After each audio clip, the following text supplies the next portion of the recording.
नमस्कार, वंदे मातरम। स्वागत है आपका अपने एग्ज़ाम वट में। जैसा कि हम एग्ज़ाम वट पे कई सारे ऐसे इंटरव्यूज़ करते रहते हैं जो कहीं ना कहीं आपके मोटिवेशन के लिए या फिर मैं कहूँ कि समाज में इस तरह के स्टूडेंट जो कि काफ़ी स्ट्रगल को फेस करते हैं, सामाजिक जो उनके ऊपर क्वेश्चंस उठाए जाते हैं उनको फेस करते हुए वो यहाँ तक पहुँचते हैं। यहाँ तक पहुँचने की जर्नी उनकी बहुत लंबी होती है। कहते हैं कि किसी ने देखी है सफलता मेरी, पर मेरा कांटों से भरा हुआ बिस्तर नहीं देखा। वो कहीं ना कहीं अप्लाई होता है ऐसे लोगों पे जो स्ट्रगल करके, मेहनत करके, समाज के बहुत सारे ताने सुन के यहाँ तक कि अपनी जर्नी को पूरा करते हैं। आज हम एक ऐसी ही शख्सियत से बात करेंगे। JNU में MA इन पॉलिटिकल साइंस कर रही हैं, यानी राजनीति विज्ञान की छात्रा हैं। आसाम से आती हैं मूलतः। माता पिता दोनों पुलिस विभाग में कार्यरत हैं। इतना सब कुछ होने के बाद विभाग मैंने इसलिए बताया क्योंकि पुलिस विभाग एक ऐसा विभाग है जहाँ पे बहुत कम पेरेंट्स होते हैं जो अपने बच्चों को पूरा टाइम दे पाते हैं। लेकिन आज जब हम बात करेंगे भावी भारत की इरा सिंघल, वर्तमान में रूप शिखा। इरा सिंघल इसलिए मैंने उन्हें कहा क्योंकि जो कंडीशंस इरा सिंघल ने फेस की थी शायद लगभग सेम कंडीशंस रूप शिखा भी फेस कर रही हैं। डिफरेंट ये है कहीं ना कहीं, चाहे वो हम इरा सिंघल की बात करें या रूप शिखा की, इन दोनों में एक चीज़ बहुत कॉमन है। वो चीज़ ये कॉमन है कि इनके पेरेंट्स का दिया हुआ साथ। कहते हैं कि स्टूडेंट सफल जल्दी तब हो जाता है जब उसके माता पिता उसे दिल खोल के साथ देने लगते हैं। फिर वो चाहे कितना भी कंडीशंस को फेस करे, शारीरिक रूप से कितना दिव्यांग है, डजेंट मैटर। आप लोग भी कहीं ना कहीं कभी कभी परिस्थितियों का बहाना बना देते हैं अपनी असफलता के लिए, लेकिन मुझे लगता है कि परिस्थितियाँ कभी भी जिम्मेदार नहीं होती हैं आपकी सफलता असफलता के लिए। रूप शिखा ने ये साबित कर दिखाया कि परिस्थितियाँ सिर्फ़ और सिर्फ एक बहाना है, परिस्थितियाँ सिर्फ़ और सिर्फ एक नाम है। निर्भर करता है कि आप परिस्थिति के बाद असफल होते हैं या सफल होते हैं, ये आपके मानसिक मजबूती पर निर्भर करता है। समाज क्या कहता है डजेंट मैटर। स्वागत है रूप शिखा आपका एग्ज़ाम वट में। रूप शिखा को मैं तब से जानता हूँ जब Roopshikha at the time of counselling, जब CUET PG की काउंसलिंग हो रही थी, कट ऑफ्स आ रही थी, और रूप शिखा एक वो स्टूडेंट थी जो कम से कम एक क्वेश्चन को 25 से 30 बार पूछती थी कि मेरा सिलेक्शन इतने स्कोर पे होगा कि नहीं, और मैं रोज़ कहता था कि यार हो जाएगा, डोंट वरी। एंड फाइनली रूप शिखा से मिलना हुआ जब काउंसलिंग के टाइम पे, फिजिकल वेरिफिकेशन के टाइम पे कैंपस आती है, तब इनसे मिलना होता है। और दूसरी एक इम्पॉर्टेंट चीज़ जो रूप शिखा से आप अभी सुनेंगे कि घर में इनको कभी वो एहसास नहीं होने दिया गया कि आप दिव्यांग हैं।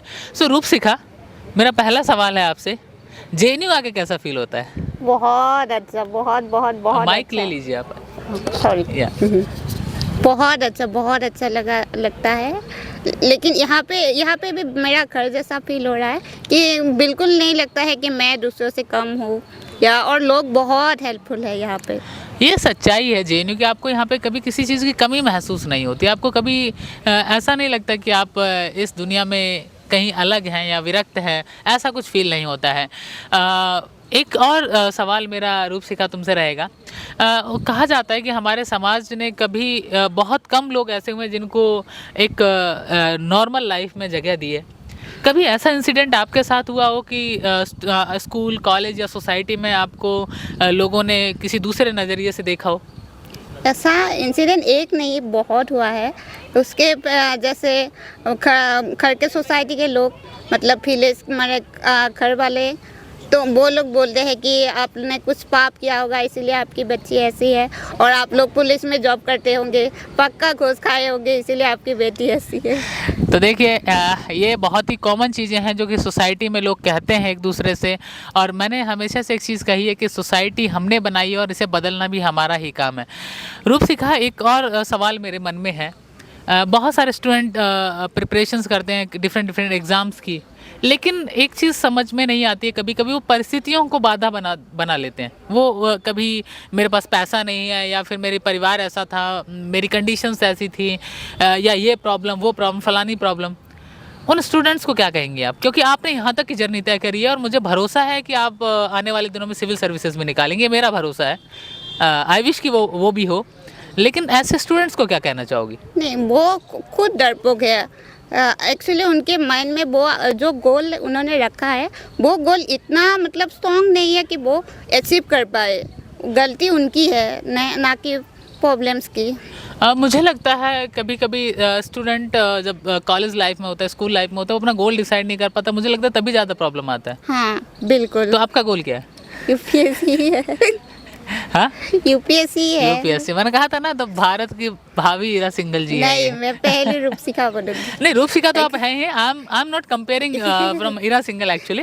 आई एम जस्ट सेइंग कि जो सेम कंडीशन उन्होंने फेस की, वही सेम स्थिति लगभग लगभग आपकी है। That's why I am saying कि भविष्य की हीरा सिंघल रहेंगी आप, रूपसिखा ही। वेल, जब आप स्कूल में थी, कोई ऐसा इंसिडेंट याद आता हो जहाँ से ये समझ में आया हो कि हाँ अब मुझे यहाँ जाना है? उससे पहले कहीं डिमोटिवेशन आया हो या फिर गिव अप करने का मन में आया हो? हाँ, मतलब क्लास 5 के बाद हुआ था। मतलब मैं गवर्नमेंट स्कूल में पढ़ी थी 5 तक। तो 5 के बाद मेरे पास ही, घर के पास ही एक गवर्नमेंट स्कूल है। हाँ। तो उस स्कूल में पापा को लगा कि गवर्नमेंट स्कूल में पढ़ेंगे तो कुछ स्कीम वगैरह में कुछ फ़ायदा होगा। तो पापा और मेरे सारे दोस्त वहीं पे पढ़ने लगे थे, तो इसीलिए मैं उस स्कूल में पढ़ना चाहती थी। तो पापा एडमिशन के लिए वहाँ पे गए, लेकिन उन्होंने बोल लिया, खुद प्रिंसिपल ने बोल लिया कि आपकी बच्ची को एडमिशन नहीं दिया जाएगा क्योंकि उनका रिस्क हम नहीं ले पाएंगे, अगर कभी गिर गई तो क्या होगा। तो उन्होंने एडमिशन नहीं दिया। फिर हमारे सोसाइटी के लोग भी गए थे, लेकिन मुझे फिर वहाँ पे नहीं पढ़ना था। तो इसीलिए फिर मेरे मतलब घर के पास ही 1 to 12 तक मैं घर के पास ही पढ़ी हूँ। सारे स्कूल मेरे घर के पास ही है। तो आप एकदम नॉर्मल स्कूल में पढ़ी हैं, स्पेशल स्कूल से पढ़ी? नहीं, नॉर्मल स्कूल। नॉर्मल स्कूल से। तो बहुत बड़ी बात है ये कि नॉर्मल स्कूल में एक ऐसा स्टूडेंट जिसे एक स्कूल एडमिशन नहीं दे रहा है, दूसरा स्कूल उसको एडमिशन दे रहा है, वो भी नॉर्मल स्कूल में एडमिशन हो रहा है, वहाँ पे इन्होंने पढ़ाई की। एक मुझे आप इंसिडेंट बता रही, 10th के बाद कुछ ऐसा हुआ था कि आपने एक बार गिव अप करने का सोच लिया था? जी नहीं, मैंने तो गिव अप इस 5 में ही कर दिया था। मैंने सोच लिया था कि पापा तो नहीं भेजेंगे वो अलग प्राइवेट स्कूल में, क्योंकि वो बिल्डिंग में है। हाँ। और कोई लिफ्ट वगैरह नहीं है, तो लेके जाना पड़ेगा। और तो मम्मी पापा दोनों का जॉब है। तो मैंने मन में ही सोच लिया था कि ठीक है, अभी तो मैं कॉमिक्स पढ़ सकती हूँ, टीवी देख सकती हूँ, हो जाएगा। जब मैंने मन को मतलब बांध लिया था, उसी दिन पापा उसको स्कूल की फॉर्म लेके आए थे। तो वो मेरा सबसे स्पेशल डे था, वो टर्निंग पॉइंट था लाइफ का। और एक जो 10th का इंसिडेंट बता रही थी आप, वो क्या था? हाँ, तो 10th के रिजल्ट मेरे मन पसंद नहीं था, मेरे मन के कितना परसेंटेज था? 79.6। मेरे से ज़्यादा है। मेरा ओनली 65 है। मुझे कोई शर्म नहीं है बताने में। बाय द वे, नहीं, परसेंट डजंट मैटर जी। फिर उसके बाद एसपी सर आए थे। हाँ। हमारे डिस्ट्रिक्ट के। तो उन्होंने मुझे पूछा कि आपका एम क्या है। हाँ। तो उस टाइम पे मेरी कोई जवाब नहीं थी। तो उन्होंने बोला कि यूपीएससी करो।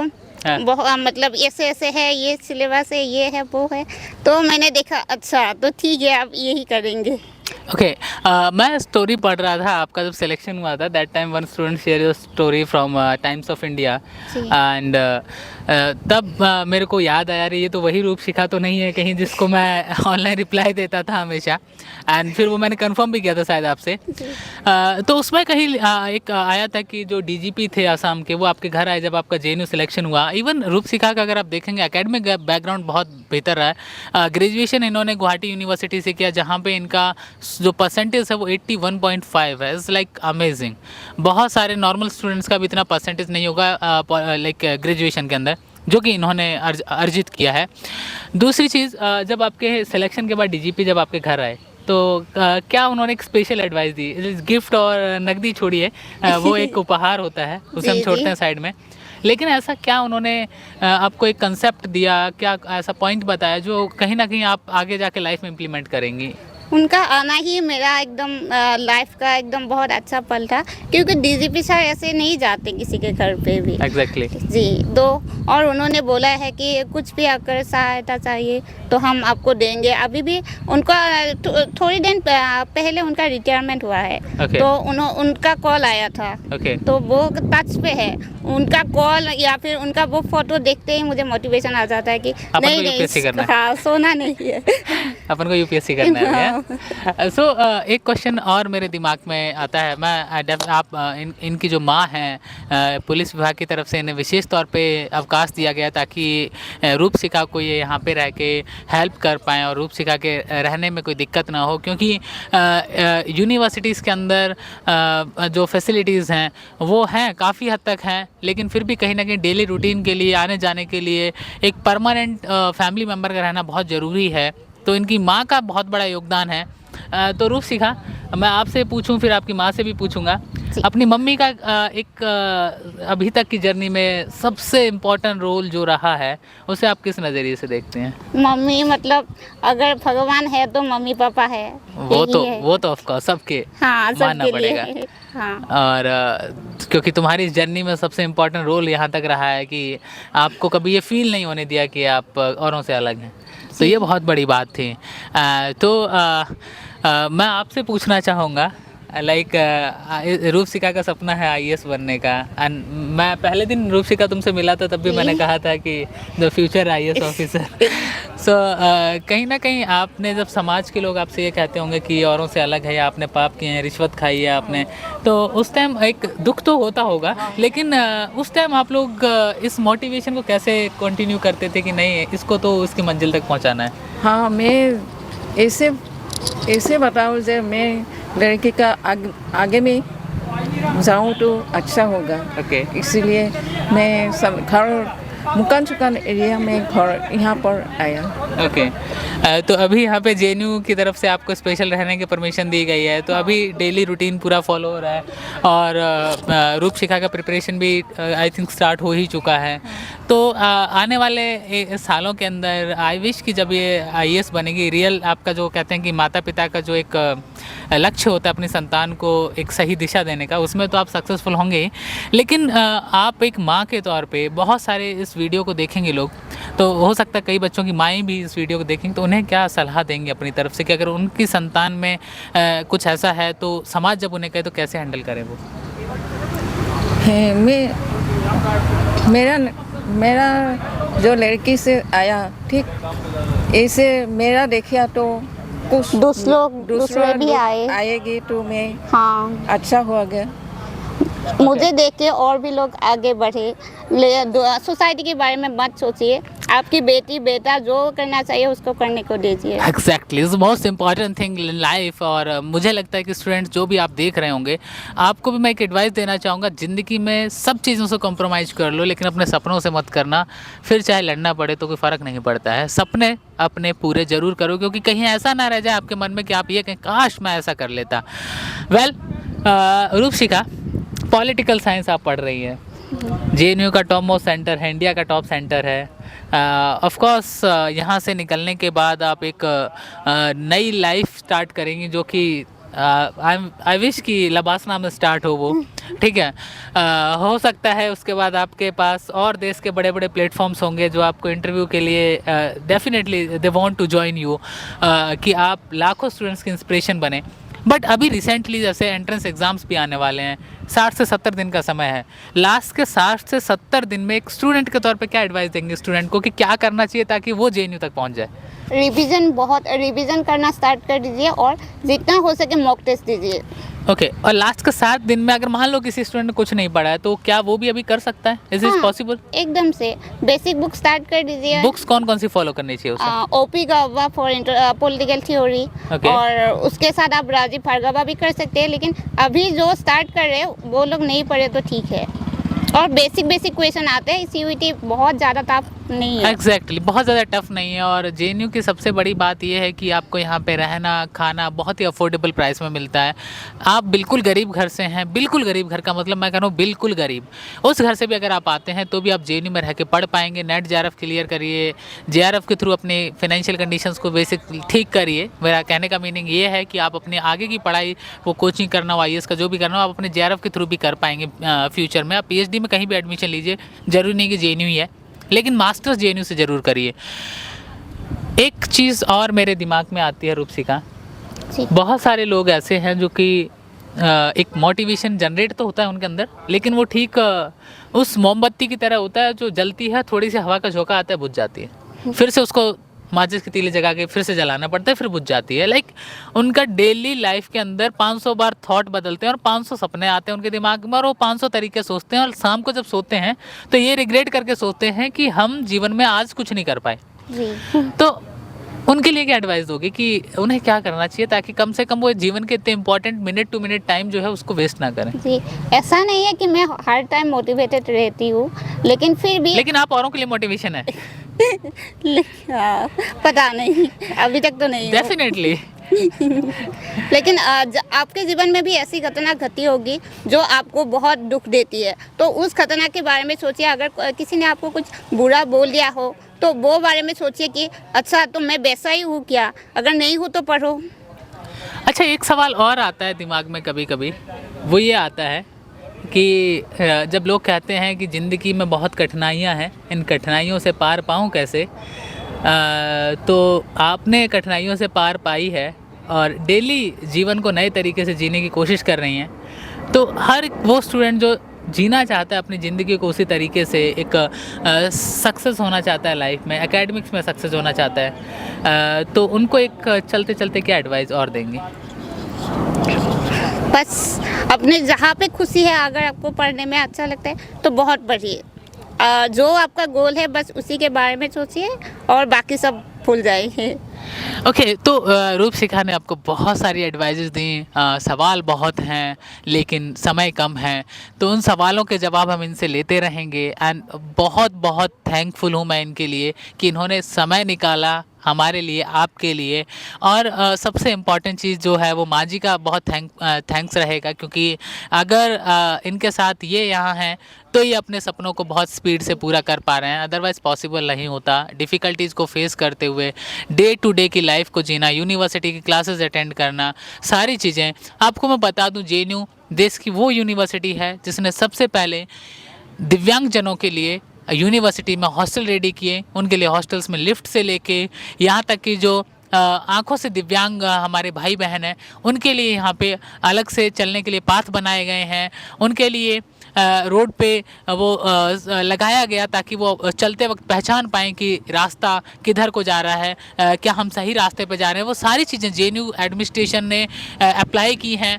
यहाँ पे 3 हॉस्टल ऐसे हैं, मैं नाम बताना चाहूँ, गर्ल्स के लिए गोदावरी, बॉयज़ के लिए पेरियार और कावेरी। ये 3 हॉस्टल ऐसे हैं जहाँ दिव्यांगजन बड़े आराम से अपनी पढ़ाई पूरी कर पाते हैं। वो दिव्यांगता किसी भी तरह की हो सकती है, ईश्वर ना करे कभी कोई दिव्यांग हो, लेकिन अगर आप हैं तो इसे अभिशाप मत समझिए। इससे आप अपनी सक्सेस का मोटिवेशन बनाइए, आगे बढ़िए। अपने पेरेंट्स का सपोर्ट आपको मिलना बहुत ज़रूरी है। सोसाइटी का सपोर्ट मिले ना मिले, खुद के अंदर से एक आग जो है वो जलती रहनी चाहिए। कहा जाता है ना, ये आग जो हो किसी भी सीने में, ये आग जलती रहनी चाहिए, ठीक है। और जला के रखनी चाहिए। ऑफ कोर्स जला के रखनी चाहिए, क्योंकि अगर वो आग बुझ गई, वो ज्वाला बुझ गई मोटिवेशन की, तो डेफिनेटली आपके लिए चीज़ें काफ़ी डिफ़िकल्ट हो जाती हैं करियर में, उनको बेहतर बना पाना। हम आशा करते हैं आने वाले दिनों में, आने वाले सालों में रूपशिखा को हम लबासना देखेंगे, बहुत बड़े बड़े प्लेटफॉर्म्स पे देखेंगे जहाँ पे लाखों स्टूडेंट्स इनको सुनने के लिए बेताब होंगे आने वाले दिनों में, और एक अलग लेवल की भारत की पहचान बने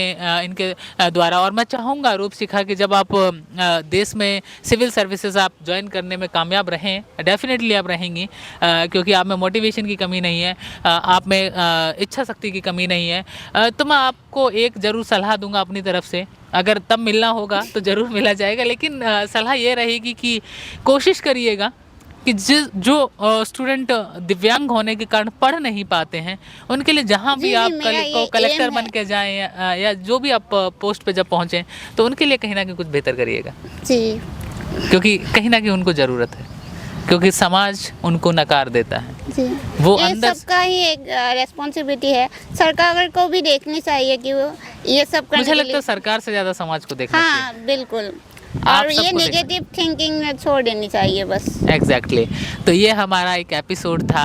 कैसा लगा आपको कमेंट करके ज़रूर बताइएगा। और आने वाले दिनों में हम JNU में ऐसे लोग जिन्होंने स्ट्रगल करने के बाद सिविल्स निकाला, फ़ॉरेन पढ़ने गए, उन सब के साथ भी काफ़ी सारे एपिसोड्स लेके आएंगे। एंड इस पूरे सेशन का क्रेडिट जाता है रूपशिखा और साथ में जो हमारे बैठे हैं माँ जी, उनको जाता है। तो आई विश कि आने वाले दिनों में रूपशिखा सिविल्स क्रैक करें, टॉप मोस्ट रैंक के साथ क्रैक करें और आप सबका मोटिवेशन बने, ताकि आप भी समझ पाएँ कि मुश्किलें कभी आपका रास्ता नहीं रोक सकती। कितने भी आंधी तूफान आए, अगर आपको चलना है तो आप चलते जाएंगे और चलते जाएंगे। एक दिन वो आएगा जब आप अपनी मंजिल पे जाके पहुंच चुके होंगे, तब आपको एहसास होगा कि आपने जो मेहनत की वो व्यर्थ नहीं गई। आपको एहसास होगा कि जो समाज ने ताने मारे थे, आज वो आपकी खिलाफत से बदल के आपकी बड़ाई, आपको इंस्पायर करने में वो लोग लग जाएंगे, आपको अप्रिशिएट करने में वो लोग लग जाएंगे। आप जानते हैं हमारे देश में, हमारे समाज में ये सच्चाई है कि जब आप कुछ बेहतर कर लेते हैं जीवन में, तो आपको क्रिटिसाइज़ करने वाले लोग भी आपकी बड़ाई करने लगते हैं। तो अगर आप चाहते हैं कि आपके जीवन में परिस्थितियाँ बाधक ना बने, तो अपने आप को मोटिवेट करिए, पॉजिटिविटी लाइए अपने अंदर। अगर आप मोटिवेशन लेना चाहें तो किसी बॉलीवुड एक्टर से ना लेके इस रूपशिखा से भी ले सकते हैं, क्योंकि इसने रियल लाइफ में वो हासिल किया है जो कि बहुत अच्छे भले लोग भी नहीं कर पाते हैं। थैंक यू सो मच रूपशिखा जुड़ने के लिए। थैंक यू सर, आपने मुझे ये अपॉर्चुनिटी देने के नहीं, आपने हमें दिया आज ये। नहीं सो कैसा रहा? मिलते हैं अपन किसी नेक्स्ट सेशन में। शुक्रिया। चैनल पे नए हैं तो सब्सक्राइब कर लीजिएगा, और जो स्टूडेंट प्रिपरेशंस कर रहे हैं उनके लिए फ्री हेल्प सेशंस चल रहे हैं, तो एग्जामबट ऑफिशियल टेलीग्राम चैनल भी आप ज्वाइन कर लीजिएगा। Thank you very much and thank you माँ जी।